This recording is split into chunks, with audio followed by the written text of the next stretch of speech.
الحمدللہ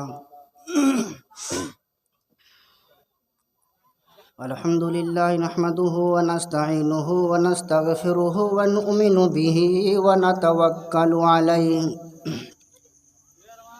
ونعوذ باللہ من شرور انفسنا ومن سیئات اعمالنا ومن یضللہ فلا ہادی له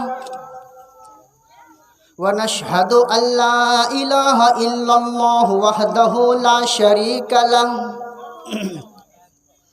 ولا نظير له ولا وزير له ولا مشير له ولا معين له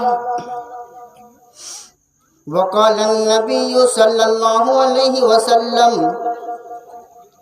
ولمالها ولجمالها ولحسبها ولدينها وقال النبي صلى الله عليه وسلم النكاح من سنتي فمن رغب عن سنتي فليس مني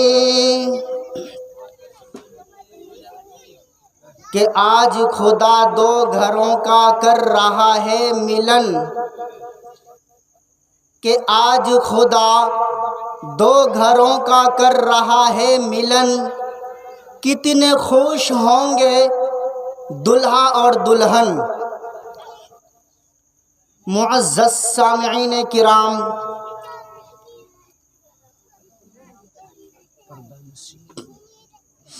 ابھی حدیث مبارکہ پڑھی، سب سے پہلے یہ سمجھیے کہ اللہ رب العزت قرآن کریم میں فرماتا ہے ہم نے ہر انسان کو جوڑا جوڑا بنایا ہے۔ جب سب کو جوڑا جوڑا بنایا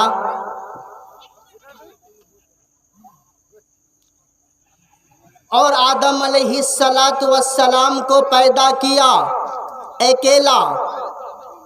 اکیلا ہی جنت میں آرام کر رہے ہیں، لیکن آدم علیہ السلام کو بھی جوڑا تو چاہیے، اور اس کی پسلیوں کے حساب سے حضرت حوا علیہ السلام کو پیدا کیا، اور صرف حضرت حوا نہیں، آدم علیہ السلام سے آخری پیغمبروں میں سے ایک پیغمبر ہوگا، اور جس کا نام محمد ہوگا، شہنشاہ بطحا، تاجدار مدینہ، احمد مجتبی، محمد مصطفیٰ، زور سے کہیے صلی اللہ علیہ وسلم۔ تو ہمارے پیارے پیغمبر اللہ کے رسول صلی اللہ علیہ وسلم جب دنیا میں آئے، تمام طریقہ بتایا، ان میں سے ایک طریقہ شادی اور بیاہ کا، اور شادی کیسے کی جائے۔ اگر عمر میں لڑکی بڑی ہے تو کیسے رکھوالی ہو، اگر لڑکا بڑے ہوں تو کیسے گھرانہ چلے، کالے سے گورے، گورے سے کالے، چھوٹے قد کے کوئی لمبے قد کے، تمام طریقہ اور سلیقہ ہمارے پیغمبر سکھائے ہیں۔ اور کہیں رشتہ دیکھا جاتا ہے، یہ کہا جاتا ہے کہ لڑکی کالی ہے، ہٹا دیا جائے۔ نعوذ باللہ، ہمارے نبی 11 شادی کری ہیں۔ 11 شادیوں میں ایک بیوی کا ذکر کالی بھی آتا ہے، ایک بیوی کا ذکر سفید بھی آتا ہے، ایک بیوی کا ذکر بہت خوبصورت اور جمیل بھی آتا ہے، ایک بیوی کا ذکر بہترین خوبصورتوں سے مالا مال بھی بتایا گیا ہے، ایک بیوی کا مالداری بھی بتائی گئی ہے، ایک بیوی کی غریبی بھی بتائی گئی ہے۔